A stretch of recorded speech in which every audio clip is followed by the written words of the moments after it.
ஒரு மெத்த உடைக்கிறேன். எல்லாரும் சொல்லுவாங்க கன்டென்ட் தான் கிங்குன்னு சொல்லிட்டு. கன்டென்ட் வந்து கிங் கிடையாது. என்னதான் நம்ம குவாலிட்டியான கன்டென்ட் போட்டிருந்தாலும், நம்மக்கிட்ட அத்தாரிட்டி இல்ல அப்டின்னா வந்து, நம்ம வந்து வெப்சைட்டோட ரேங்க் அடி வாங்கும்.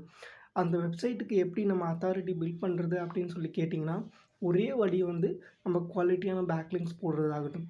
பேக்லிங்க்ஸில் வந்து நிறைய டைப்ஸ் இருக்குது. அதில் எது எனக்கு ஒர்க் அவுட் ஆச்சு, உங்களுக்கும் அது ஒர்க் அவுட் ஆகும் அப்படின்னு சொல்லி நான் ஒரு கேஸ் ஸ்டடி வந்து லான்ச் பண்ணியிருக்கேன். இது என்னோட லிங்க்டின் பேஜில் போய் பார்க்கலாம். அதை நான் உங்களுக்கு எக்ஸ்பிளைன் பண்ணுறேன். ஃபஸ்ட்டு எது வந்து ஒர்க் அவுட் ஆகும் அப்படின்னு பார்த்தீங்கன்னா, ஆர்டிக்கல் சப்மிஷன்ஸ் பயங்கரமாக ஒர்க் அவுட் ஆகும். செகண்ட் திங் வந்து பார்த்தீங்கன்னா, ப்ரொஃபைல் கிரியேஷன். தேர்ட் வந்து பிஸ்னஸ் லிஸ்டிங்.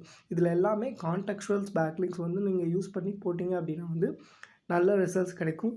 அதேமாரி எக்ஸாக்ட் ஆங்கர் டெக்ஸ்ட் கீவேர்ட்ஸ் வந்து யூஸ் பண்ண வேணாம். அதுக்கு பதிலாக branded anchor and partial anchor text. For an example, உங்களோட பிராண்ட் நேமும் இருக்கணும், அதில் உங்களோட எக்ஸாக்ட் கீவேர்டும் இருக்கிற மாதிரியான ஆங்கர் டெக்ஸ்ட் நீங்கள் யூஸ் பண்ணீங்க அப்படின்னா வந்து நல்லா ரேங்க் ஆகுது.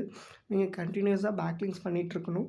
என்ன தான் குவாலிட்டியான கன்டென்ட் போட்டாலும் உங்களுக்கு நல்லா ரேங்க் ஆகணும். லைக் உங்கள்கிட்ட அத்தாரிட்டி இல்லை அப்படின்னா வந்து டாப் 10ல் ரேங்க் ஆக முடியாது. நீங்கள் டாப் 20 ஆர் டாப் 30ல் வேணால் ரேங்க் ஆகலாம் உங்கள்கிட்ட கன்டென்ட் போட்டு. பட் டாப் 10ல் ரேங்க் ஆகணும் அப்படின்னா வந்து உங்களுக்கு கண்டிப்பாக வந்து பேக்லிங்க்ஸ் வந்து ஒரு மேஜர் ஃபேக்ட் ப்ளே பண்ணும். உங்கள் வெப்சைட்டுக்கும் பேக்லிங்க் போடணும் அப்படின்னா என்னை கண்டிப்பாக கான்டாக்ட் பண்ணுங்கள். வித்தின் அஃபோர்டபுள் ப்ரைஸில் ஒரு 4 to 6 months கண்டினியூஸாக பேக்லிங்க் பண்ணி உங்களுக்கு வந்து டாப் ஃபர்ஸ்ட் பேஜில் வந்து கொண்டு வரதுக்கான நான் பிளானெல்லாம் போட்டு கொடுக்குறேன். நாங்களே உங்களுக்கு பண்ணியும் தரோம்.